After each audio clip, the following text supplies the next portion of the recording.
Hoje pela manhã nós tivemos a celebração da ceia e nós tivemos um café comunitário com os irmãos e nós tivemos um período pela manhã muito produtivo e eu gostaria de dizer aos irmãos que a cada 2 meses a nossa ceia será pelo domingo de manhã com o nosso café, onde nós temos um tempo de reflexão. E hoje pela manhã nós fizemos algumas perguntas. E a principal pergunta que nós fizemos é o que nós queremos ser como igreja, aonde nós queremos estar daqui 22 anos. E a resposta girou em torno do legado que precisamos deixar para a próxima geração. E esse legado ele precisa ser intencional. Nós precisamos fazer as coisas intencionalmente. E para isso nós fomos para o texto de 1 Coríntios. E a partir desse texto nós tentamos aprender com os erros da igreja de Corinto. Igreja essa que deixou de existir porque deixou de ouvir a voz de Deus. Onde algumas comunidades locais elas deixam de existir porque perderam a sua utilidade, perderam a sua função, perderam a sua função no tempo e na história e deixam de existir. O que nos garante que daqui 22 anos seremos igreja?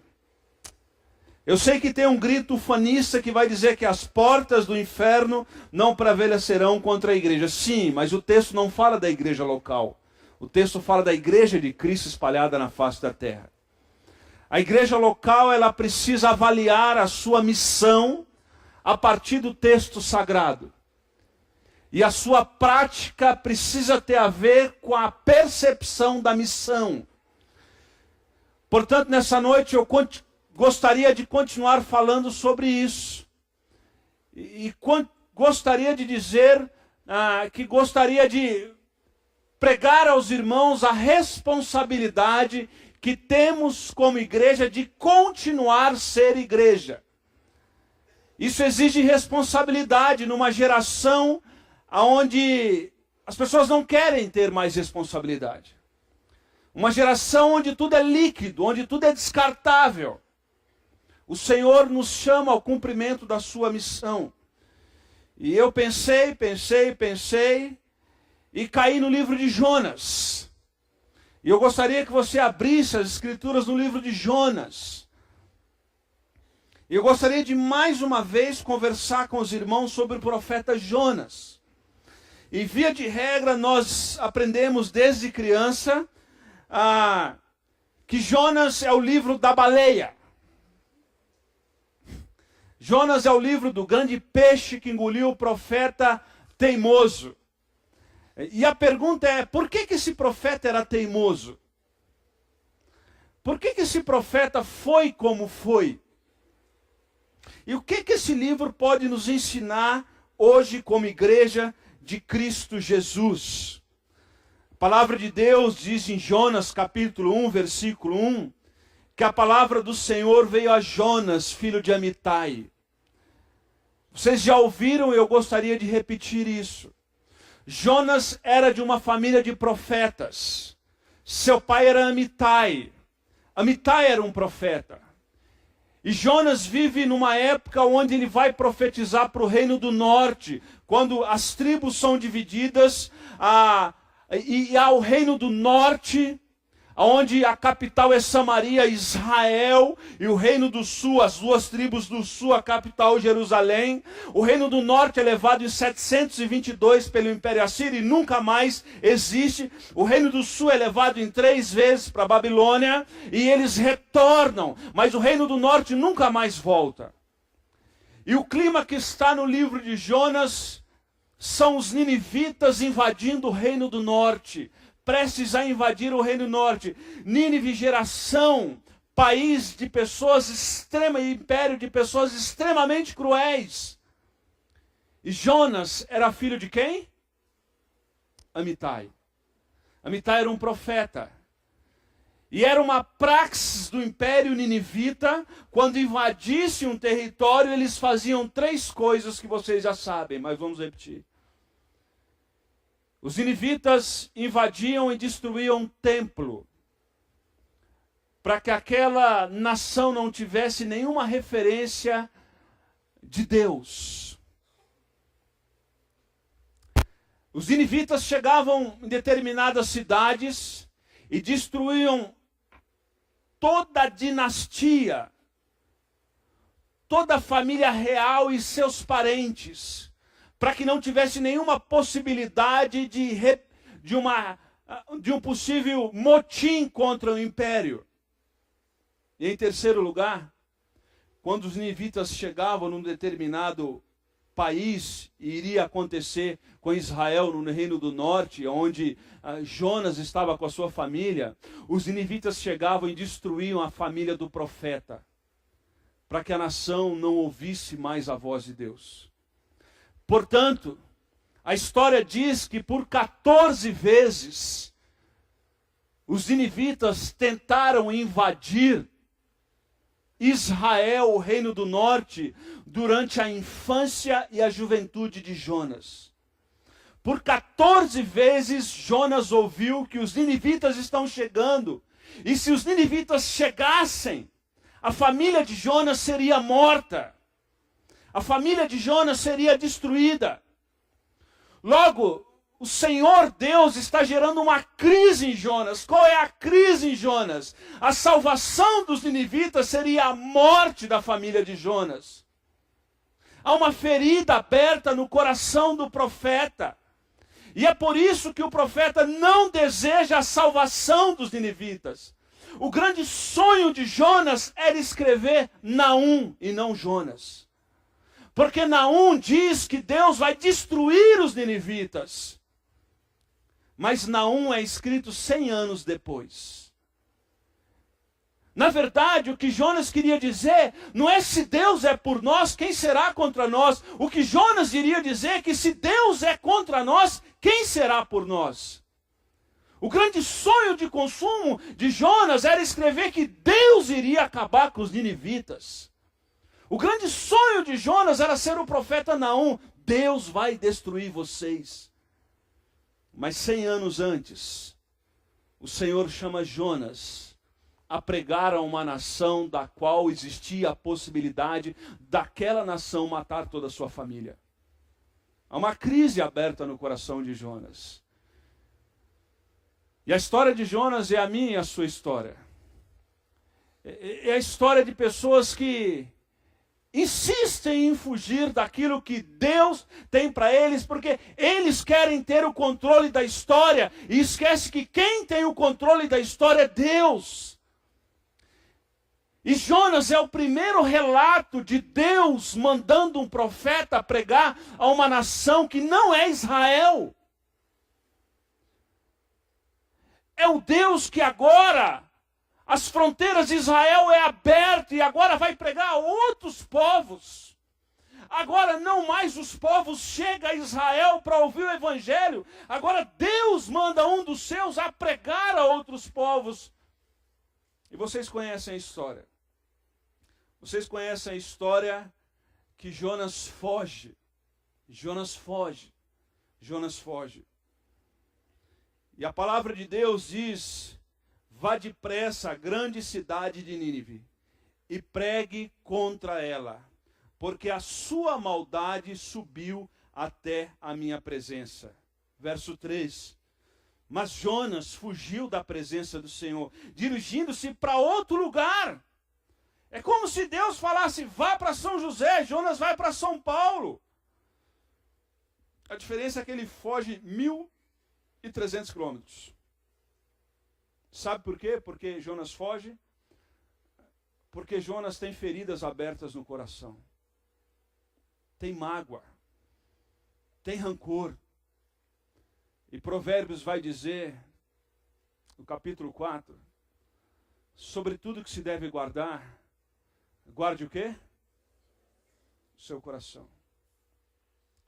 Se queremos que Deus se agrade de nós, se queremos ver uma igreja avançando, Se queremos ser um povo relevante para a nossa geração, nós precisamos entender aquilo que o Salmo 139, no verso 23 e 24, diz.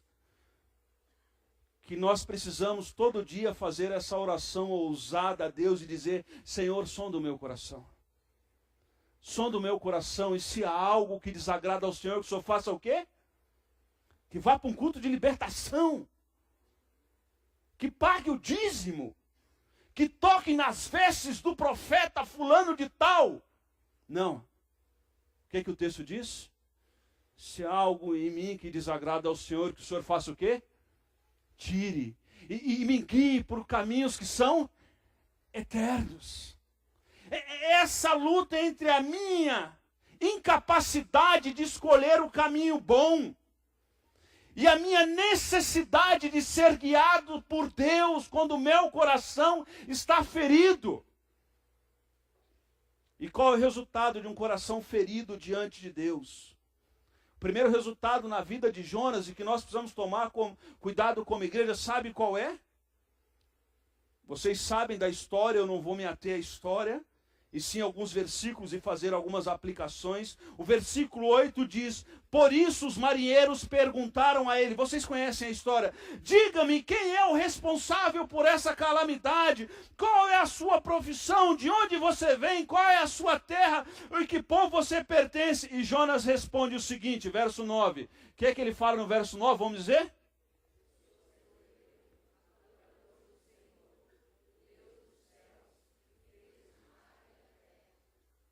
A construção hebraica desse texto diz o seguinte: Jonas discursou teologicamente correto. A teologia de Jonas é correta. Ele fala certinho: eu sou hebreu, adorador do Senhor, o Deus dos céus que fez isso que vocês estão vivendo um perrengue aí. A teologia de Jonas é correta. A teologia de Jonas é exata. O discurso teológico dele é certinho. Sabe qual é o problema desse profeta? A sua teologia não é correspondente à sua praxis. O seu discurso é bonito, mas a sua prática não corresponde à sua teologia. O que isso tem a ver conosco?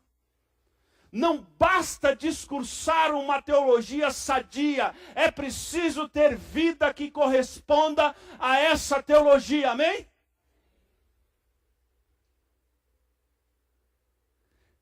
Decorar conceitos teológicos é fácil.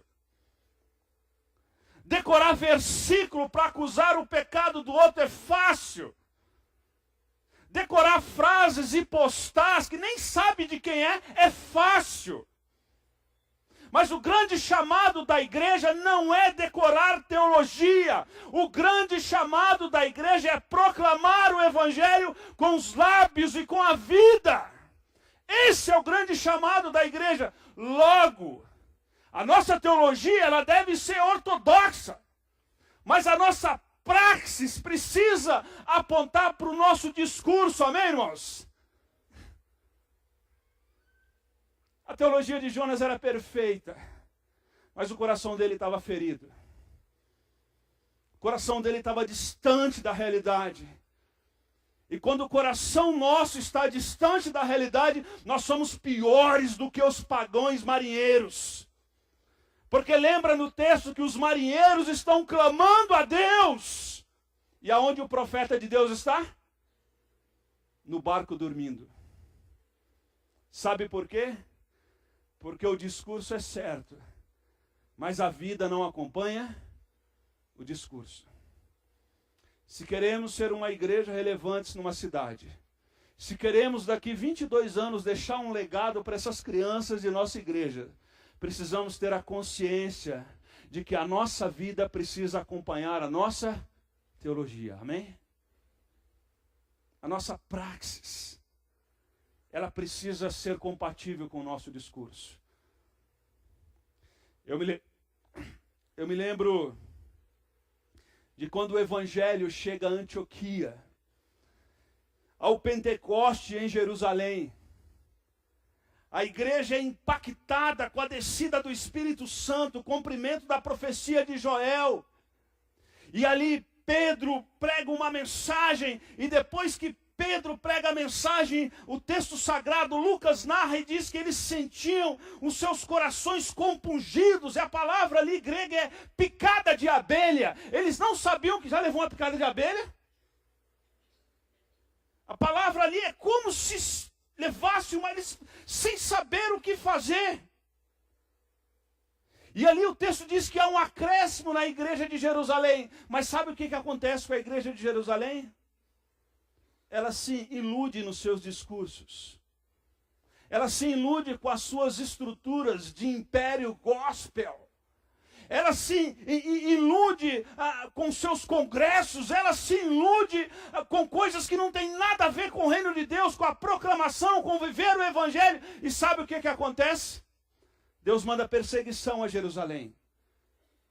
E só por favor, deixa o dedo em Jonas e vai para Atos 11, por favor.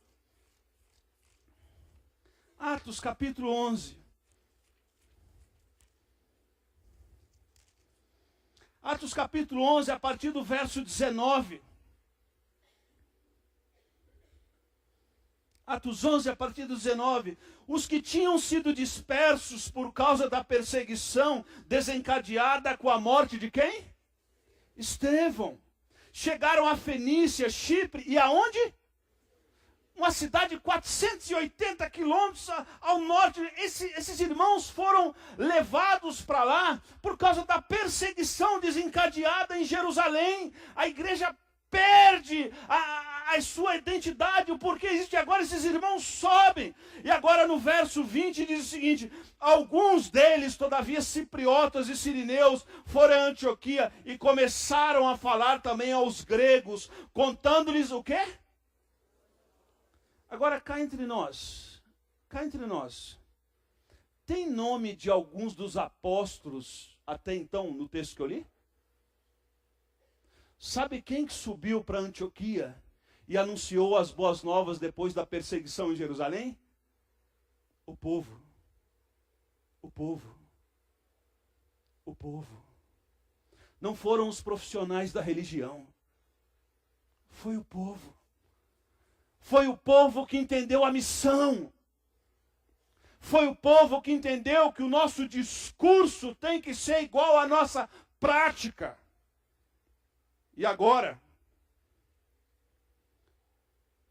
no verso 21, a palavra de Deus diz que Barnabé chega ali, e quando ele olha o que acontece, qual é a praxis de uma igreja que o discurso é igual à prática? Verso 21. A mão do Senhor estava... Preste atenção que Barnabé chega a Antioquia e ele não fica impressionado com o prédio que eles construíram. Quando Barnabé chega a Antioquia, ele não fica impressionado com a livraria que a igreja tinha. Ele não fica impressionado com a banda de louvor que a igreja tinha. Ele não fica impressionado com ciclano ou beltrano. Quando Barnabé chega a Antioquia, e Barnabé, fecha o parênteses aqui, daqui a pouco eu volto para Jonas. E Barnabé é uma espécie assim, tem pepino, manda Barnabé que ele resolve. Saulo se converteu. Saulo, o texto diz, fungava raiva pelos crentes. E aí os caras ouvem que Saulo se converteu. Um olha para o outro e fala assim, é caô do cara. Eu não vou.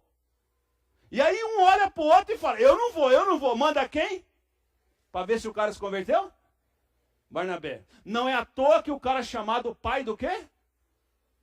Pai da consolação. Não é à toa, porque ele entende. Ele entende que o discurso deve ser igual à prática. Paulo, no primeiro envio missionário, ele chama João Marcos. E aí João Marcos, no meio do caminho, acaba o crédito no iPhone dele. Ele não tem mais dinheiro para o McDonald's. Paulo, que era delicado como uma lixa 220. Paulo olha para João Marcos e diz, não dá para perder tempo com esse moleque. Paulo devolve. E Barnabé, para não ter confusão na família, o que ele faz com João Marcos? Vem para cá. Cuida de João Marcos. Mas sabe o que é bonito? Que no final da vida de Paulo, Paulo tem a humildade de dizer, traga, em 2 Timóteo capítulo 4, ele diz, traga comigo João Marcos, porque agora ele me é útil para o ministério, amém? Agora ele me é útil. Tem pepino, leva Barnabé. O evangelho chega a Antioquia, a gente não sabe o que está acontecendo. O WhatsApp não mandaram nada, nenhuma foto, nenhum relatório, não sabemos. Manda Barnabé. Quando Barnabé chega em Antioquia, sabe o que ele vê? Versículo 21, qual é a primeira impressão que Barnabé olha na igreja? A mão do Senhor estava com eles, amém? A mão do Senhor é com você? Às vezes a gente acha que a mão do Senhor é conosco quando a gente faz um negócio bom e ganha dinheiro. Às vezes a gente acha que a mão do Senhor é com a gente quando a gente consegue se dar bem financeiramente. O texto não está falando disso. Existia proclamação, existia vida. E aí, a vida era igual ao discurso. De quem? Do povo. Do povo. O povo entendeu a missão. E o povo leva o evangelho. E agora, quando esse povo é perseguido pelo Império Romano, cada um se divide, vai para alguns cipriotas, sirineus, e alguns chegam a Antioquia. E quando eles chegam a Antioquia, a igreja de Jerusalém manda Barnabé lá. E quando Barnabé chega lá, ele diz, a mão do Senhor é com esses caras. A mão do Senhor é com esses caras. Será que Barnabé, se ele chegasse aqui nessa noite, ele ia olhar para nós, e com a experiência que ele tem, ele ia olhar para os nossos pequenos grupos, ia olhar para o acampamento das crianças, dos adolescentes, dos adultos, ia olhar para as nossas reuniões, para a nossa prática de vida, o que ele ia dizer? A boa mão do Senhor é com esse povo? A boa mão do Senhor é presente na vida desse povo? Porque quando a boa mão do Senhor é presente na vida de um povo, sabe qual é a consequência imediata em Atos? Muitos creram e se converteram ao Senhor. Se Deus se agradar de nós, se Deus se agradar de nós, muitos vão se converter. E o Senhor vai acrescentar cada dia os que vão sendo salvos. Qual é a minha e a sua responsabilidade? Que a nossa fala teológica seja correspondente à nossa praxis do dia a dia. Para que quando as pessoas olhem para nós, vejam que a boa mão do Senhor é conosco. E quando a boa mão do Senhor é conosco, a nossa vida comunica Jesus. A nossa vida comunica Cristo. E aí, o que muda na nossa vida não é a nossa agenda no domingo. O que muda na nossa vida não é um livro preto que nós colocamos debaixo do braço e no domingo nós mudamos o lugar da onde nós vamos. Antigamente a gente ia para o baile, a gente ia para o pancadão, a gente ia, sei lá para onde tu ia. Sei lá para onde tu deixava, não sei. Mas o que mudou na nossa vida não foi uma agenda no final de semana. O que mudou na nossa vida foi o nosso coração, porque agora a boa mão do Senhor é conosco. E agora quando feridas são abertas no coração, nós precisamos olhar para o Senhor e falar, Senhor, cura o meu coração. Porque quando o Senhor cura o nosso coração, não só o nosso discurso é bonito, mas a nossa vida acompanha o nosso discurso. E sabe qual é a minha oração como pastor? A minha oração como pastor, eu tenho alguns desafios. Eu tenho 3 desafios em uma oração que eu faço. 3 desafios como pastor eu tenho. Acabar a vida casado com a mesma mulher. Não é amém, não? Porque se eu divorciar já era. A Bíblia diz. Segundo, ter meus filhos no Senhor. Amém? Terceiro, não ter mancha no ministério. Amém? E a minha principal oração, sabe qual que é? Senhor, me ajuda a não atrapalhar a sua obra. Amém? Senhor, me ajuda a não atrapalhar. Porque quem não, meu pai já dizia, porque quem não atrapalha muito, muito ajuda. Muito ajuda. Senhor, me dá a graça de não atrapalhar. Portanto, quando o meu coração está ferido, quando o meu coração não entende os desígnios de Deus, o porquê Nínive?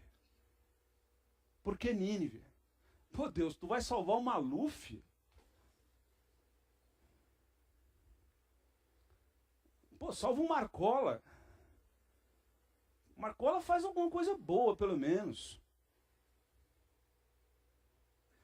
Pô, Deus, por que o irmão fulano de tal está com câncer? Pô, Deus, tem tanta gente no Planalto Central que poderia ter isso. Quando o meu coração fica ferido, eu preciso entender que eu não tenho a capacidade de escolher o caminho bom. Portanto, Deus sonda o meu coração. A questão não é porque coisas ruins acontecem com pessoas boas. A questão é porque coisas boas acontecem com pessoas ruins. Senhor, sonda o meu coração, porque eu não quero atrapalhar a obra. E Jonas nos ensina que antes da justiça vem o amor.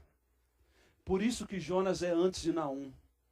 Porque antes da punição de Deus vem o amor de Deus sobre eles. E quando a gente entende que o amor vem primeiro, a boa mão do Senhor é conosco. Amém? A boa mão do Senhor é conosco. A boa mão do Senhor nos ampara. A boa mão do Senhor cuida de nós nos dias maus e dias ruins. Porque Jonas tinha um problema, além do seu discurso teológico ser perfeito, ele tem um outro problema no capítulo 2. Porque no capítulo 2 de Jonas, ele cita o voto profético dele. O voto que ele fez como criança de família de profeta.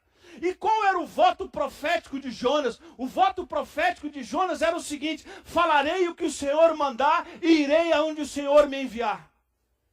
O voto profético correspondia em duas coisas: falarei o que o Senhor mandar e irei aonde o Senhor me enviar. Jonas não falou o que Deus mandou e não foi onde Deus enviou. A história diz que possivelmente Jonas percorreu Nínive em 2 dias.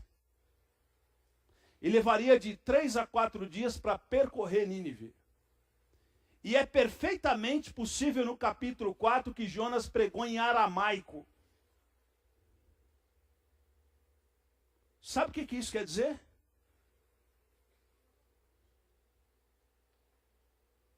Que Jonas não falou o que Deus mandou e não foi aonde Deus? Mas sabe o que me deixa com a pulga atrás da orelha do livro de Jonas? Preste atenção nisso, estou acabando. Eu acabo na 3ª vez que eu falo. Essa é a primeira. Jonas não pregou o que Deus mandou. Jonas não foi onde Deus mandou. Sabe o que acontece com os ninivitas? Todos... Não, isso é frustrante para um pastor. Porque Jonas não se prepara, Jonas não fala o que Deus manda, Jonas prega emburrado. No mínimo Jonas falou assim: tu vai para o inferno. Já viu gente que faz isso? Eu tinha um pastor quando eu era criança que quase todo domingo ele passava o filme Inferno em Chamas. E todo domingo eu me convertia. Ele falava: quem quer aceitar Jesus? Eu, pá! Porque quando eu vi um filme Inferno em Chamas, eu falei: eu não quero para o inferno de jeito nenhum. Mas eu ficava na dúvida, porque o céu no filme era um anjo loiro com cabelo encaracolado tocando harpa em cima de uma nuvem. O que eu vou fazer num lugar com um loiro encaracolado tocando harpa em cima de uma nuvem? E como era o inferno? Eram os motoqueiros, fortão, com umas tatuagens, barbudo, e tomando umas. E a impressão que eu tinha é que o inferno era melhor que o céu. Mas eu não queria ir para o inferno porque eu tinha medo. Então toda vez que o pastor falava assim, vira o filme, no filme vocês viram que é o inferno. Eu falei, a moto eu quero.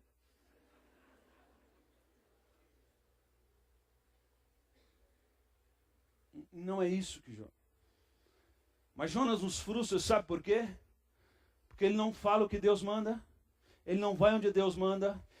E quando ele vai emburrado e faz de qualquer jeito. Sabe qual é o resultado? Toda Nínive se converte. Toda Nínive se converte. Sabe o que isso quer dizer para nós como igreja? Que a obra de Deus, ela não depende de mim nem de você. A obra de Deus será feita. O evangelho será proclamado. E Deus não precisa de mim nem de você, preste atenção.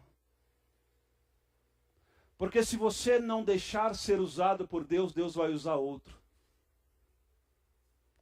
Se você não dizer, eis-me aqui, eu quero ser usado, eu quero pagar o preço, Deus vai usar outros, porque Deus salva quem Ele quiser, aonde Ele quiser e da forma que Ele quiser. E digo, Deus salva até os nossos inimigos. Porque o evangelho foi pregado numa língua que eles não conheciam, por um profeta com raiva. E sabe o que acontece? Há um avivamento em Nínive, todo mundo se converte. Lembra aquilo que eu digo de manhã, daquele corinho pentecostal histórico que diz que a igreja do Senhor é obra santa, ninguém detém, é obra santa, lembra? De manhã eu cantei, hoje eu tenho vergonha. A obra vai continuar. Deus vai salvar. A igreja vai continuar. A questão é o seguinte, eu quero fazer parte disso, sim ou não? Porque se eu não quiser fazer parte, Deus vai levantar outros. Numa sociedade extremamente hedonista, numa sociedade onde tudo que eu faço precisa gerar prazer em mim, e quando o cara vem para a igreja, ele traz com ele isso, e alguns ficam no corpo de Cristo com isso há muito tempo. A questão não é o prazer que isso me dá, a questão é o cumprimento da missão, porque Deus ia salvar os ninivitas, Jonas indo ou não. A questão é, quero fazer parte do projeto de Deus na história dessa cidade, porque se eu não quiser, Deus vai levantar outros. Porque Deus ama essa cidade. Essa é a verdade. E Deus vai salvar pessoas dessa cidade. A questão é, quero fazer parte disso? Porque Jonas, ele chora por um verme que comeu uma planta. Mas ele é incapaz de quebrantar o seu coração e amar aqueles que não são iguais a ele. Aqueles que ameaçam ele. Parece muito a nossa sociedade. Nós estamos muito mais preocupados com o cabelo do Neymar do que com a economia do país. Eu não estou chamando o Neymar de verme. Mas nós estamos muito mais preocupados com vermes que estão comendo plantas do que com pessoas que não sabem discernir entre a mão direita e a mão. Lembra disso? Pessoas estão dentro da igreja discutindo coisas extremamente irrelevantes. Pessoas estão discutindo quantos anjos cabem no cabelo de uma agulha. Estou exagerando. Enquanto há ninivitas que não sabem discernir entre a mão direita e a mão esquerda. A nossa teologia deve ser correta, mas a nossa praxis deve acompanhar a nossa teologia. Deus vai salvar pessoas. A questão é, eu quero ser usado para a proclamação do evangelho, para ver pessoas sendo salvas a Jesus, porque se eu não quiser ser usado, Deus vai levantar outros. Porque Ele continua sendo Deus, amém? Ele continua. Quando eu reajo ou não em obediência, quando as minhas feridas são curadas e eu posso ser útil na obra. Mas quando isso não acontece, ele continua sendo Deus. Ele não precisa de mim. Ele pode salvar essa cidade inteira no estalar dos dedos. Ele pode trazer um avivamento para a nossa cidade, se ele agradar do nosso coração, a partir de nós ou a partir de outras igrejas dessa cidade, que são agência de proclamação do reino de Deus também. E muitos de nós, como igreja, nós estamos muito mais preocupados em vermes que estão comendo plantas do que pessoas que não sabem discernir entre a mão direita e a mão esquerda. Adoniran Judson, eu encerro falando isso. Adoniran Judson, ele foi missionário por 18 anos na Birmânia. E Adoniran Judson, desses 18 anos que ele foi missionário na Birmânia, 8 anos ele ficou com depressão profunda. Ele perdeu a sua esposa e 2 filhos no campo missionário. Ele foi preso e torturado, a biografia dele diz, por mais ou menos 3 vezes. E Adoniran Judson, ele ficou na Birmânia durante 18 anos, e nos 7 primeiros anos do ministério dele, quando ele perde a mulher e os 2 filhos, nenhuma pessoa se converte a Cristo Jesus. Nenhuma.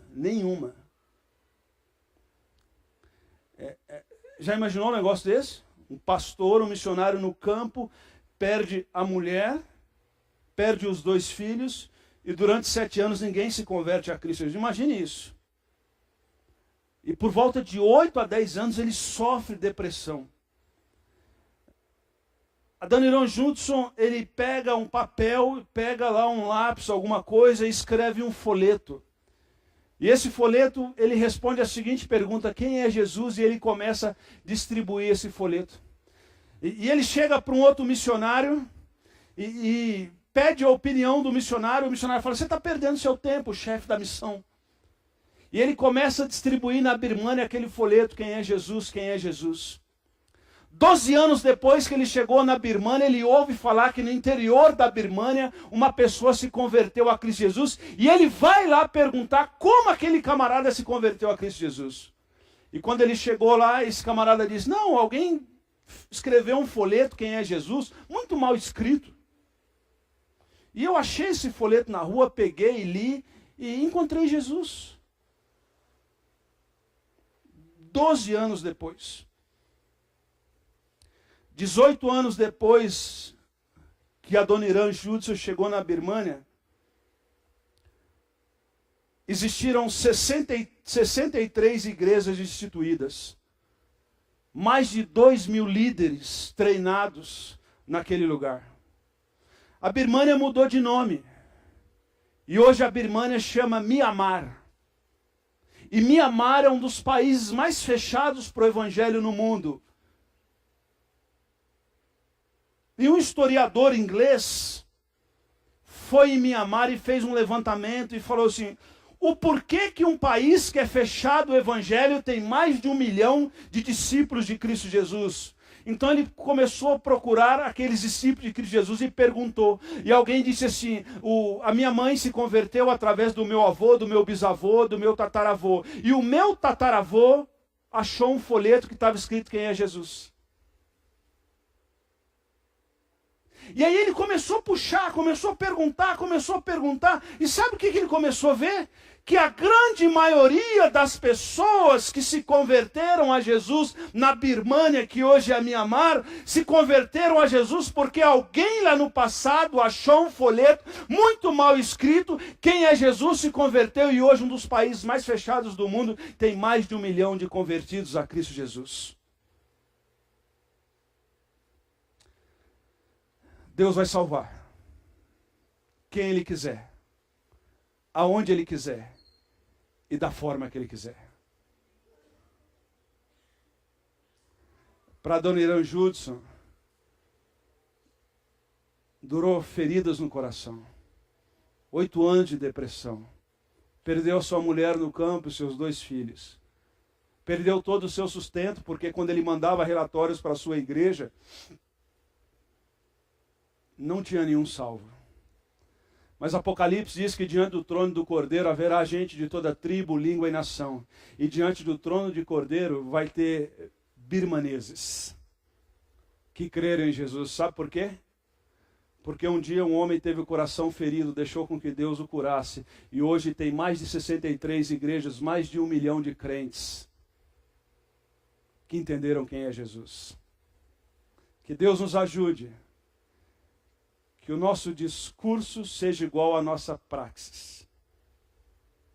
E que a gente fale o que Deus manda e vá onde Deus nos enviar. E que a nossa preocupação seja com pessoas que não sabem discernir entre a mão direita e a mão esquerda. E a gente pare de perder tempo chorando com verme que come planta. Sabe por quê? Quando isso acontece, pessoas chegam e olham e vê que a boa mão do Senhor é conosco. E Deus vai acrescentando cada dia os que vão sendo salvos. Amém? Amém? Vamos orar ao Senhor. Abaixe sua cabeça, vamos orar. Vamos agradecer ao nosso Deus.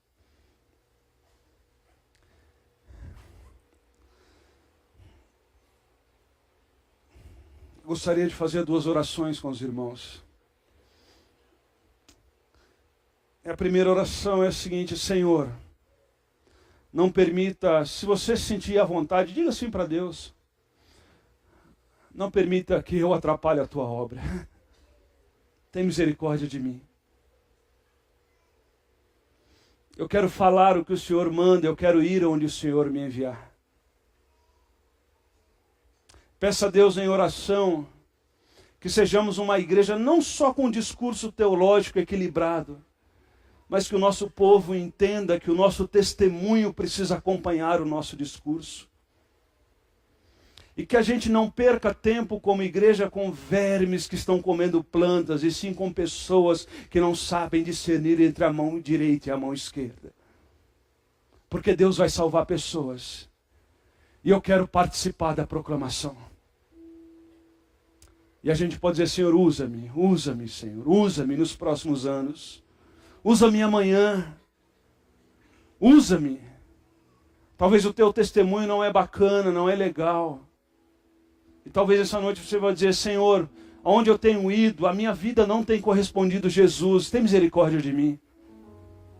Me ajude a testemunhar como um discípulo de Cristo Jesus.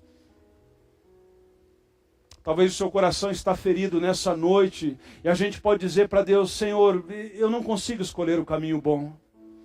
Eu não tenho capacidade de escolher o caminho bom. Senhor, e guia-me pelo caminho eterno, Deus. Guia-me pelo caminho eterno. Guia-me. Restaura o meu casamento, restaura a minha família, restaura o meu amor, a minha motivação na obra do Senhor. Que eu não faça a obra do Senhor por obrigação, mas sim por amor. Que eu não faça a obra do Senhor por medo de ser punido pelo Senhor, mas que eu faça a obra do Senhor porque eu amo o Senhor.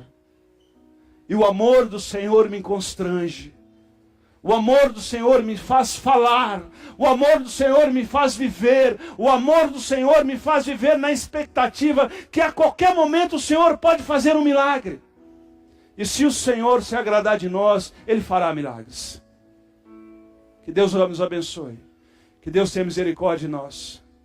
E que Deus nos faça andar no meio dos ninivitas, assim como Jesus quer. Que Deus nos abençoe. Deus abençoe os irmãos.